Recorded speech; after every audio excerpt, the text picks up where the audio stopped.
বিশাল জনসমাগমেৰে নাহৰকটীয়াত বিজেপিৰ জন আশীৰ্বাদ যাত্ৰা। নাহৰকটীয়া টিংখাং সমষ্টি সামৰি অতিক্ৰম 60 কিলোমিটাৰ পথ। তৰংগ গগৈ, দিলীপ শইকীয়াক লগত লৈ মুখ্যমন্ত্ৰীয়ে ললে জনতাৰ আশীৰ্বাদ।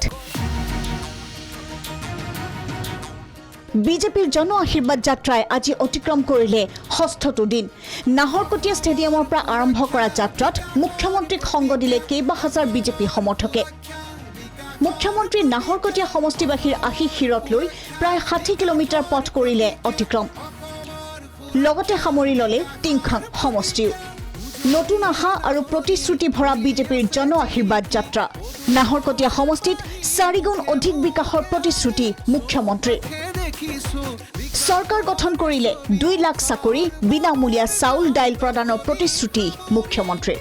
মই এটাই মাত্ৰ আপোনালোকক প্ৰতিশ্ৰুতি দিম, যোৱা 5টা বছৰ তৰংগ গগৈ ডাঙৰীয়াৰ নেতৃত্বত নাহৰকটীয়ালৈ এক ভাবিব নোৱাৰা পৰিৱৰ্তন হ'ল। সম জিলাৰ পৰা AVCLলৈ আমাৰ নাহৰকটীয়াৰ ৰাস্তা ঘাটৰ পৰা স্কুল কলেজৰ পৰা অংগনবাদী কেন্দ্ৰলৈ। কিন্তু এটা কথা মই আপোনালোকক আজি কৈ থৈ যাম, আপোনালোকে যিমান দেখিলে সেইখিনি আমি কেতিয়াও ভবা নাছিলোঁ। কিন্তু মই আপোনালোকক এটাই প্ৰতিশ্ৰুতি দিম যে যোৱা 5 বছৰত আমি নাহৰকটীয়াৰ কাৰণে যিমান কাম কৰিলোঁ, অহা 5 বছৰত তাতকৈ 4 গুণ আমি বেছিকৈ কাম কৰিম। আৰু অসমৰ ভিতৰতে নাহৰকটীয়া এক জাকত জিলিকা সমষ্টিলৈ ৰূপান্তৰ হ'ব। যোৱা 5 বছৰত আমি 1 লাখ চাকৰি দিছিলোঁ, অহা 5 বছৰত আমি 2 লাখ চাকৰি দিম। মহিলাসকলক আমি 10,000 দিছিলোঁ, অহাবাৰ আমি 25,000 দিম।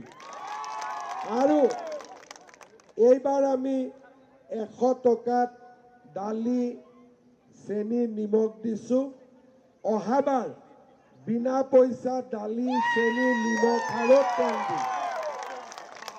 অৰ্থাৎ এইবাৰ যিমান কৰিছোঁ, অহা 5 বছৰত আমি তাতকৈ 4 গুণ বেছিকৈ কৰিম। আনহাতে আওপকীয়াকৈ হলেও নাহৰকটীয়া সমষ্টিৰ পৰা যে তৰংগ গগৈ প্ৰাৰ্থী হ'ব তাৰো নিশ্চয়তা প্ৰদান কৰিলে মুখ্যমন্ত্ৰীয়ে। আমাৰ ইলেকশ্যন আহি আছে, আপোনালোকে এবাৰ বিজেপি চৰকাৰ বনাবলৈ নবনাব? বিজেপি চৰকাৰ বনাবলৈ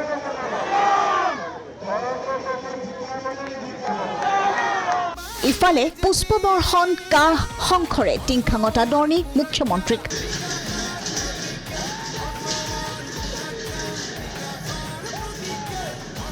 সংগ দিলে মন্ত্ৰী তথা টিংখাঙৰ বিধায়ক বিমল বৰাই। মৰমৰ মামা কোচৰ পৰা পাই উৎফুল্লিত ভাগিন সকলো। আনহাতে বিজেপিৰ জন আশীৰ্বাদ যাত্ৰাৰ সময়তে দেখা গ'ল এক ব্যতিক্ৰমী দৃশ্য। জুম্মাৰ নামাজ ৰখাই জন আশীৰ্বাদ যাত্ৰাত অংশগ্ৰহণ মুছলমান সমাজৰ। মুখ্যমন্ত্ৰীৰ নিৰ্বাচনৰ পুঁজি লৈ 11,000 টকা আগবঢ়ালে নাহৰকটীয়াৰ ৰাঙলীৰ মুছলমান সমাজে। মুখ্যমন্ত্ৰীও ৰাঙলী পথাৰবাসীক ধন্যবাদ জনাই দোৱা আৰু আশীৰ্বাদৰ জনালে আহ্বান। অসমীয়া মুছলমান সমাজে বিজেপিক সম্পূৰ্ণ সমৰ্থন কৰে আৰু আজি আমি ৰাঙলী পথাৰতো তাৰ প্ৰকাশ দেখিছোঁ। ইয়াৰ অসমীয়া মুছলমান সমাজে আমাৰ নিৰ্বাচনী পুঁজিৰ বাবে 11,000 টকা উপহাৰ দিছে। মই সকলোকে হৃদয়ৰ পৰা ধন্যবাদ জনাইছোঁ। ৰাঙলীৰ পৰা মুছলমান সমাজৰ প্ৰায় সকলোবিলাক লোক, পুৰুষ মহিলা উভয়ে আমি আজি ওলাই আহিছোঁ মছজিদৰ সন্মুখলৈ আৰু তেখেতৰ এবাক ওচৰৰ পৰা পাবলৈ, তেখেতক আশীৰ্বাদ দিবলৈ বুলিয়ে।